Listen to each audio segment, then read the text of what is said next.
Hey everybody, welcome back to the channel. Today I'm in a Tesla Model Y. Now if you don't know why, you probably missed the previous video. I'll link it somewhere in the description so you can check that out. But like I said, I am in a Tesla Model Y long range. Very excited to be here. And I'm going to give you some of my first impressions. I literally just pulled out of the lot. This is my first time ever stepping foot in a Model Y. So let's get to some first impressions. Well, the number one thing I saw as soon as I got in was this panoramic roof, and I thought, oh gosh, how expensive or how difficult is it to replace that when it cracks? Because as you know, that's what I'm dealing with right now.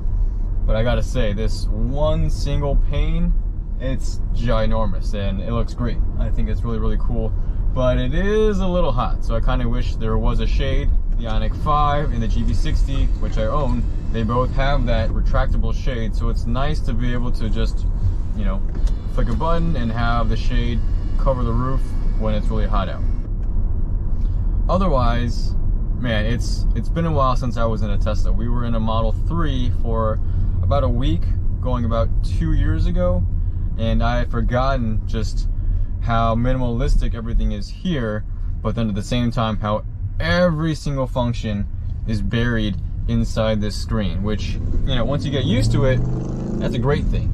If you're not used to it, like me, well, I just sat in the parking lot for about 5 minutes trying to remember or trying to figure out how to get to the settings to adjust the mirrors and the steering wheel. Obviously I found it, but again, you know, I knew roughly where it was, I just couldn't quite figure out how to get there. Now, next impression is the size of the interior. At least from the driver's seat perspective, you know, it feels like a pretty small car. And I was kind of surprised because on specs, this thing is huge. It has a ton of interior volume, a ton of cargo space, and you know, it's one of the roomiest cars in this segment. But at least stepping in doesn't quite feel that way. I think it could be because I'm in a black interior, whereas my Ioniq 5 is the light colored interior. And once I get home, I'm definitely gonna try sitting in the different cars and see if maybe it's just the darker interior playing some tricks with me. Another impression that I'm noticing just sitting here is the seat height. I definitely feel like this is sitting a little higher up than the Ioniq 5, maybe even a little higher than the GV60. So if you want a better view of the road, you want to sit higher up, this definitely has that feel. Slightly more SUV-ish, whereas the Ioniq 5 and the GV60, you know, they honestly feel much more like sedans. Now, one thing I am missing here is there's no paddles. There's no way for me to, on the fly, change the regen amount. Now, essentially what we have is fully on one pedal driving, which is for us in the Ioniq 5 or the GV60, basically having iPedal engaged at all times. Now, personally, I don't like driving with iPedal engaged at all times. For the Ioniq 5 and the GV60, we already know, efficiency-wise, that's not so great because it locks us into having both motors, front and back, running simultaneously. The other part is just that heavy pedal feeling. I don't like having that for sustained or for really, really long periods of time. I like resting my foot, and at least with this setting, that's not possible. I'm gonna come back to the minimalistic layout here for a second. Obviously, if you've been in a Tesla, then you completely understand, and you probably love how minimalistic and simple it is just from a driver's view. You have nothing distracting you, just a clean sight out of this huge windshield. And obviously everything is buried in the screen here, so if you need to do anything, then obviously you gotta go digging in there. But at least just from a get in and drive perspective, you know, it's super simple, super minimalistic, and I definitely appreciate that, especially coming out of the GV60, which is quite the opposite. The GV60 has redundant buttons. In many cases, you know, you can do everything you need to in the touchscreen, but they add extra buttons so that you have another way to get to it. And that means buttons galore, so it's a really polar opposite of what this Model Y and Tesla in general stands for. So this Model Y, just based off that little stretch of highway I was on, has significantly more road noise. I think it's significantly more than my Ioniq 5, And as you know, the GV60 is even quieter than the Ioniq 5, so this is definitely quite a bit louder. I don't think it's bad. I think it's pretty much what you would expect from a normal car, but at least on the EV front, in the EV market where cars are in general much quieter, this definitely stands out to be a decent amount louder. Now personally, I think I'd be fine with it, but it's noticeable. I don't know if you guys can hear it or not, but yeah, that road noise that I'm hearing right now is quite a bit louder than I'm used to. Again, I've been daily driving the GV60 for the most part, and that is the quietest car that I've ever been in.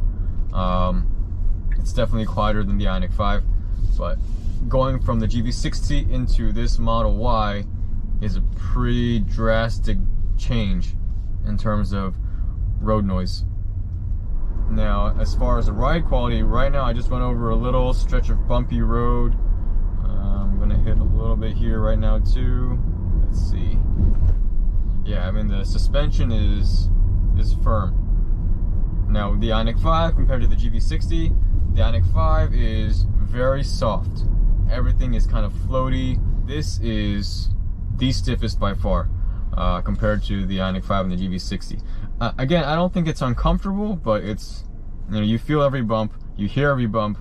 It's definitely more noticeable. Again, I think I could live with it on a daily basis, but coming from the GV60, it's much more noticeable. Now, one thing I did notice, and I was only going about 45-50 miles per hour on the highway, was the motor whine. Now, I've been in the Model 3, and I had it for a week. I didn't really remember motor whine, but this one at about 50 miles per hour was very pronounced. You know, much louder than my Ioniq 5's motor whine, which I hear at around 65 miles per hour. And with my GV60, I don't hear a thing. No motor whine to be heard of. Now, another thing that I am missing right now, because it's hot outside and these are black seats, are the ventilated seats. That's not an option in Teslas. Not really sure why. I really hope one day they do bring it, because in hotter climates, right now my whole backside and my butt are quite warm and toasty, maybe getting a little wet. Yeah, I gotta say the suspension tuning and the road noise, you know, those are the two things that most Tesla owners or people that are considering Teslas complain about, and I understand it. I don't think it's that bad, but I definitely understand it. I definitely feel that difference. Another thing I'm hearing right now is, I don't know if I want to call it rattling, but I definitely feel like I'm hearing some things shaking.